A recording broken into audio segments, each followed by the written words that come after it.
Hey guys, welcome back to my channel. I'm Teresa, this is Lost My Thread, and we are coming to the end of another Clash of the Patterns series. It's the finale of the Sweatpants Showdown.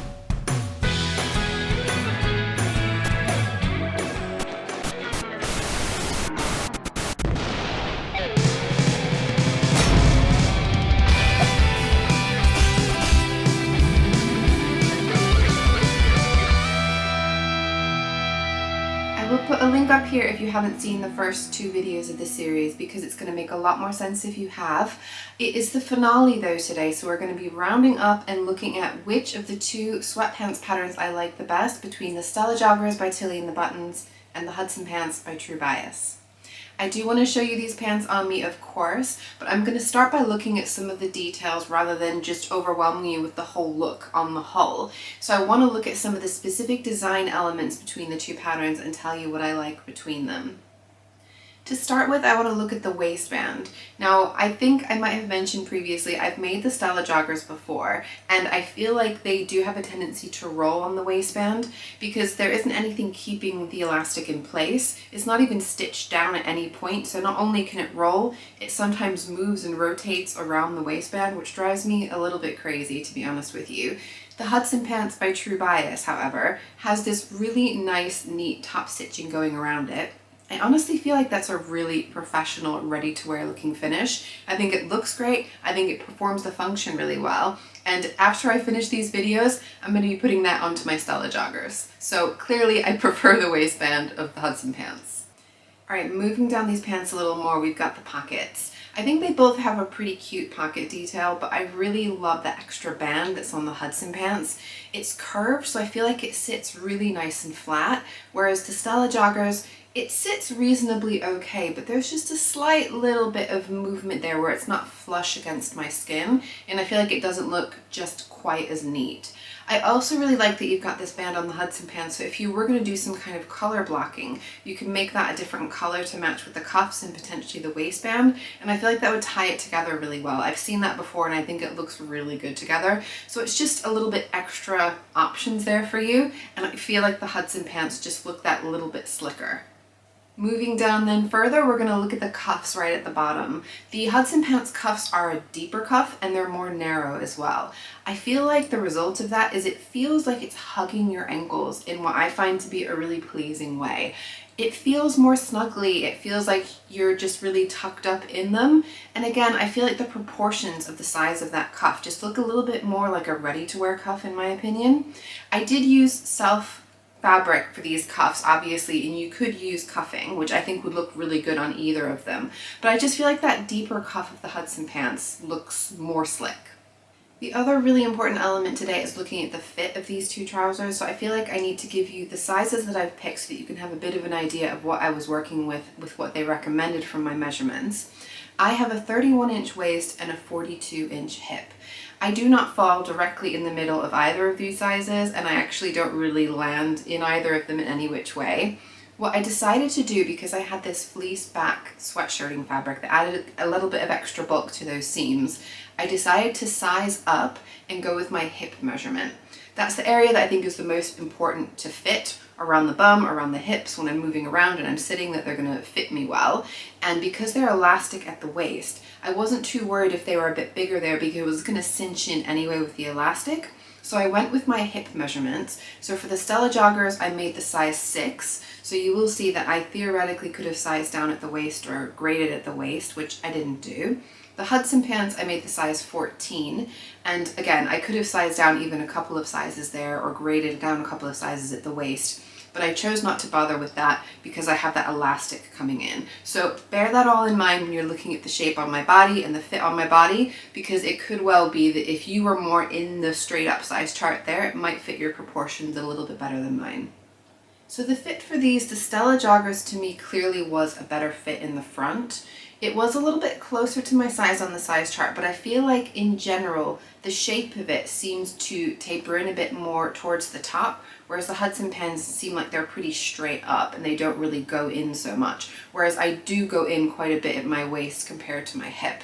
So I feel like there's a lot of excess fabric, a lot of bagginess in the Hudson Pants, whereas the Stella Joggers, they seem pretty good, to be honest with you, from the front. If we turn it around and have a look at the back, it's a pretty similar picture actually. If you remember when I showed you the actual pieces, the pattern pieces of these two patterns, the Stella joggers do slope in a bit from the bottom of the bum up to the top of the back waistband, whereas the Hudson pants were just straight up. And I feel like you can see that when you look at the shape there. I have a butt that sticks out more than my lower back, so having the Stella joggers taper in that similar way just fits my proportions a lot better than the Hudson pants. The Hudson pants look really baggy in my upper back area or lower back area, my upper bum area. I think they both fit pretty well across the bum, which is great. And it's interesting because if you remember, the Stella joggers had a much more straight angle at the butt, whereas the Hudson pants had much more of a curve to that back crotch curve. But I can't really tell the difference when they're on me. That part of it seems absolutely fine on both, which is definitely a plus. But I feel like looking at these from the front and the back, I'm happier with the fit and the shape of the Stella joggers on me compared to the Hudson pants. Similarly, when we look going down the leg, the Stella joggers are definitely a tighter fit across the whole of the leg, whereas the Hudson pants are just a bit more baggy, particularly around the thigh area. They do taper down more towards the bottom of the leg, but there's a lot of excess space in the thigh compared to my body. So I feel like the proportions of the Hudson pants just aren't really designed for my body shape.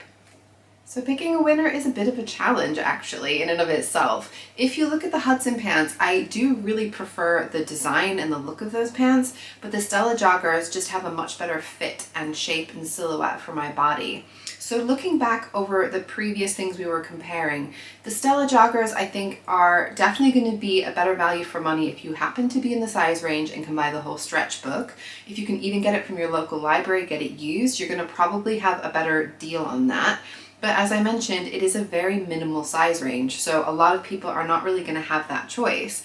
The Hudson pants are definitely a good alternative option, but obviously you're going to be paying that little bit more for the pattern, and if you want to make the men's and the children's, that's going to be additional purchases on top of that anyway.